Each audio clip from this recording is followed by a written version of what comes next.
Michel Barnier said the UK could change its mind of leaving the single market and customs union. The top EU official gave Theresa May until December 31, 2020 to change her mind on Britain's departure from the Brussels Club, and said that the EU would reconsider its red lines if the UK were to alter its position. Speaking to European reporters, Mr. Barnier said, "If the British wish to modify their red lines, we will modify ours in consequence.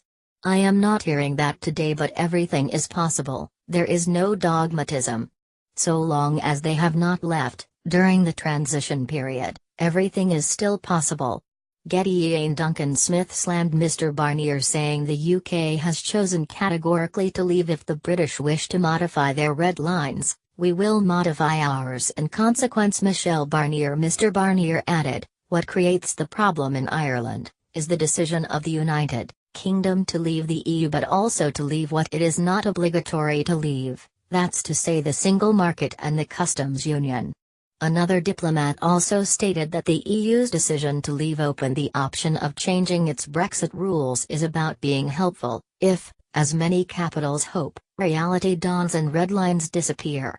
But Mrs. May repeated her red lines in her Brexit speech in March, stating that the UK will leave the single market and customs union as well as the jurisdiction of the European Court of Justice. Duncan Smith also slammed Mr. Barnier, saying, "Whatever he thinks is irrelevant, we're leaving on March 29 next year. The UK has chosen quite categorically to leave the single market and the customs union.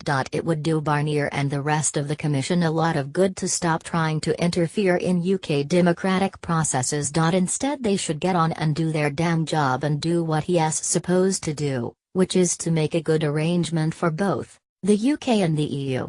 Remainer Labour MP Chris Leslie, a supporter of the Open Britain campaign, however said, "These comments by Michel Barnier demonstrate yet again how ludicrous it was for the government to take single market membership off the table in the Brexit negotiations." The UK is set to formally leave the EU on March 29, 2019, 2 years after the invocation of Article 50, but will remain in the single market and customs union for the whole transition period. The 21-month transition period is due to end on December 31 the following year, coinciding with the end of the EU's 7-year budget. The UK will at this point be free to implement its own trade arrangements and immigration policies. David Davis, the UK's Brexit secretary, has also stated the UK will be able to get pretty substantively close to achieving a free trade agreement with the EU by October of this year.